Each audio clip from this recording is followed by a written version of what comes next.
Welcome back to Coin Collector, where today we will go on an in-depth journey into the history, the design, the significance, and the many fascinating details of one small yet important coin in Australian currency, the 1974 Australian 5-cent coin. Now, at first glance, this coin might seem like an everyday piece of change, the kind of coin that slips through your fingers without much thought, but when we slow down and look closely, we find layers of history, design, artistry, and cultural meaning that are worth exploring in detail.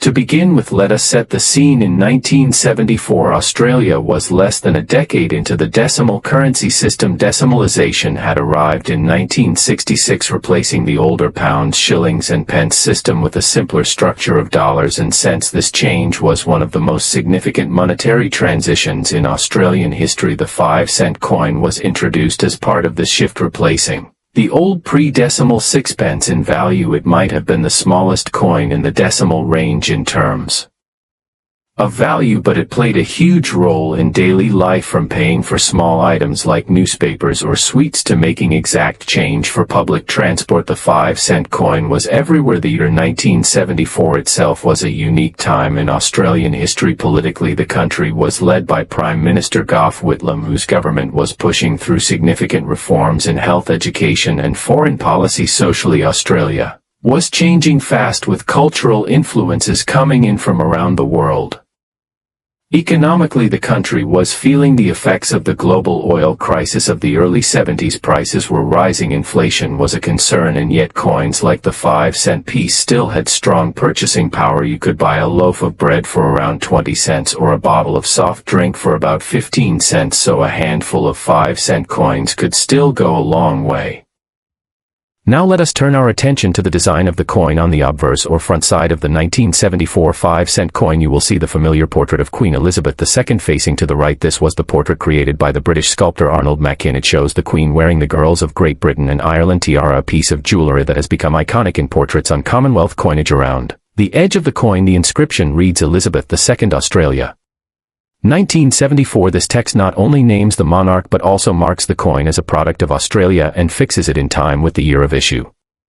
Flip the coin to the reverse side and you will find one of the most charming and distinctly Australian designs in the entire decimal coin series, the echidna. This spiny anteater is one of only 2 egg-laying mammals in the world known as monotremes, the other being the platypus. The echidna on the coin is shown in a detailed and symmetrical style, with its spines radiating outward from its small face and claws wrapping around the large numeral 5. The artist behind this design, Stuart Devlin, was renowned for incorporating Australian wildlife into his work and for giving even the smallest coins a sense of beauty and national identity. His initials SD appear discreetly beneath the design, a small signature on a piece of art millions would use every day. Speaking of millions, let us discuss the mintage. The 1974 Australian 5-cent coin was struck in large quantities at the Royal Australian Mint in Canberra. Tens of millions were produced for circulation, meaning that for most people this was not a rare coin to find in your change. The composition of the coin was and still is 75% copper and 25% nickel, giving it durability and resistance to corrosion. The coin measures 19.41 millimeters in diameter and weighs 2.83 grams. These specifications have remained unchanged since the introduction of the denomination in 1966. Which means that a 1974 coin will fit perfectly into any modern vending machine or coin-operated device designed for 5-cent pieces. But what about value in the world of collecting? The truth is that because so many were minted, the 1974 5-cent coin in average circulated condition is worth its face value. However, condition matters greatly in numismatics. A coin that has been well preserved, showing full detail with no wear, is called uncirculated, and these can fetch a premium among collectors. Proof coins of this year are particularly attractive. They were struck with polished dies and specially prepared blanks, creating a mirror like background and frosted raised design. Only a small number of these proof coins were made in 1974 for collectors, and they remain sought after today. It is also worth mentioning that some error coins from 1974 do exist. Though they are rare, they can be far more valuable than regular coins. Error types can include off-center strikes where the design is not correctly aligned with the coin, blank broad strikes where the collar fails and the coin spreads out larger than normal, clipped planchets where a piece of the blank is missing, and die cracks where lines appear in the design due to damage in the minting dies. The more dramatic and visible the error, the higher the potential value to collectors. Beyond the technical details, the 1974 5-cent coin is part of a bigger story in Australian currency. For many people, these coins are tied to memories of childhood, of saving up change for a treat, of being given a few coins for the school tuck shop, or of using them in payphones and parking meters. Coins Like this are everyday artifacts. They pass through countless hands and witness the small daily transactions that make up the life of a nation. In that way they are pieces of living history. Now let us take a moment to talk about the Royal Australian Mint itself. In 1974 the mint was less than a decade old, having opened in 1965. Its purpose was to produce all of Australia's circulating coinage, which had previously been minted in London, Melbourne, Perth and other facilities. The Royal Australian Mint quickly built a reputation for high-quality coins with precise designs and clean striking. The 5-cent coin was one of its staples, and the machinery and processes used to produce it were state of the art for the time. If we expand our focus beyond Australia, the echidna design on the 5-cent coin is also of interest to wildlife enthusiasts and educators. The echidna is a remarkable creature with a unique biology. It feeds mainly on ants and termites using a long sticky tongue and can dig rapidly into the ground to protect itself from predators. It also has a low body temperature compared to most mammals and is a survivor from an ancient lineage that goes back millions of years. By placing such an animal on the reverse of a national coin, Australia not only celebrates its biodiversity but also educates people around the world who encounter the coin in travel or trade. For collectors today, building a complete year set of Australian 5-cent coins from 1966 to the present is a popular goal. The 1974 coin is an essential part of that journey. Finding it in the highest grade possible can be a satisfying challenge, even though it is common in lower grades. Tracking down a flawless example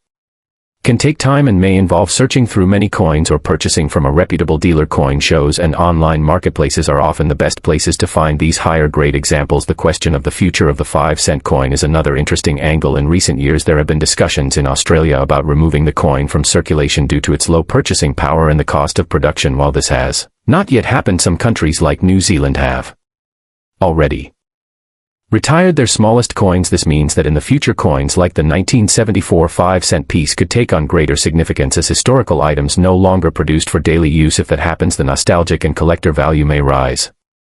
Before we wrap up, we can also consider the cultural role of coins in general. Unlike banknotes, coins are durable and can last for decades in circulation. They can survive floods, fires and years buried in the ground. Archaeologists in the distant future could one day uncover a 1974 Australian 5-cent coin and know immediately the time period it came from because of the date, the portrait style and the national emblems. Coins are small, but they are storytellers in metal, carrying history, art, politics and economics in their tiny designs. So whether you have just stumbled across a 1974 5-cent coin in an old drawer or you are an experienced numismatist adding another piece to your collection, take a moment to appreciate what it represents. It is more than a small round piece of copper nickel. It is a snapshot of 1974 Australia, a product of skilled minting, a tribute to unique wildlife and a part of the shared everyday history of millions of people. Thank you for joining me on this deep dive into the 1974 Australian 5-cent coin. If you enjoyed this journey through history, design, and collecting, make sure to subscribe to the channel so you never miss our future explorations of rare and fascinating coins. Your support helps us continue bringing you informative and enjoyable content. Feel free to share this video with fellow enthusiasts and leave a comment with your thoughts or your own coin discoveries. Until next time, keep collecting, keep learning, and enjoy every piece of history you hold in your hands.